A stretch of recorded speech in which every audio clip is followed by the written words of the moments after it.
First round reporter. നിയമസഭാ സ്ഥാനാർത്ഥി ചർച്ചകൾ ഔദ്യോഗികമായി തുടങ്ങാൻ CPI. ഈ മാസം 8-ന് സംസ്ഥാന സെക്രട്ടേറിയറ്റും 9-ന് എക്സിക്യൂട്ടീവും ചേരും. മണ്ഡലം അടിസ്ഥാനമാക്കിയാകും ചർച്ചകൾ പുരോഗമിക്കുക. ടേം വ്യവസ്ഥയിൽ ആർക്കൊക്കെ ഇളവ് നൽകണമെന്ന കാര്യത്തിലും ചർച്ചകൾ നടക്കും. റഹീസ് റഷീദ് വിവരങ്ങളുമായി. റഹീസ്, ഇപ്പോൾ 2 ടേം വ്യവസ്ഥയൊക്കെ എടുത്തു കളഞ്ഞിരിക്കുന്നു. നേരത്തെ മത്സരിച്ചവരും മന്ത്രിയായവരും വീണ്ടും മത്സരിക്കാനുള്ള സാധ്യത കൂടി തെളിയുകയാണ്. അപ്പോൾ എന്തൊക്കെയാണ് നമുക്കിപ്പോൾ പുറത്തേക്ക് ലഭിക്കുന്ന സൂചന? ആരൊക്കെയാകും സ്ഥാനാർത്ഥികൾ എന്നതിന്റെ ചിത്രം വ്യക്തമാകുന്നുണ്ടോ?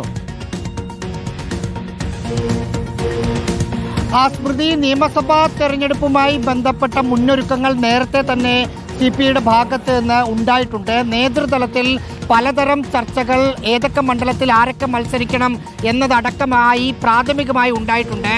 അതിനൊരു ഔദ്യോഗിക സ്വഭാവം വരുന്നു എന്നതാണ്. 8-ാം തീയതി CPIയുടെ സംസ്ഥാന സെക്രട്ടേറിയറ്റും 9-ാം തീയതി സംസ്ഥാന എക്സിക്യൂട്ടീവും വിളിച്ചിരിക്കുകയാണ്. തെരഞ്ഞെടുപ്പാണ് അജണ്ട. തിരഞ്ഞെടുപ്പിൽ എന്തൊക്കെ കാര്യങ്ങൾ CPIയുടെ ഭാഗത്ത് നിന്ന് ചെയ്യണം, പ്രാഥമികമായി അവർ മത്സരിക്കുന്ന സ്ഥലങ്ങളിലൊക്കെ ആരെ സ്ഥാനാർത്ഥികളാക്കണം, നിലവിൽ ആർക്കൊക്കെ ഇളവ് നൽകണം, ആരെയൊക്കെ മാറ്റണം, സീറ്റ് വെച്ച് മാറൽ CPIയുമായി എവിടെയെങ്കിലും നടത്തേണ്ടതുണ്ടോ എന്നതടക്കമുള്ള എല്ലാ കാര്യങ്ങളും ഈ 2 ദിവസം ചേരുന്ന യോഗത്തിൽ വിശദമായി ചർച്ച ചെയ്യും. ഒപ്പം LDF നടത്തുന്ന മേഖല ജാഥകൾ ഫെബ്രുവരി മാസം നടക്കുകയാണ്. അത് സംബന്ധിച്ച ചർച്ചകളും ഉണ്ടാകും. ഒരു ജാഥയുടെ ക്യാപ്റ്റൻ CPIയുടെ സംസ്ഥാന സെക്രട്ടറി ബിനോയ് വിശ്വമാണ്.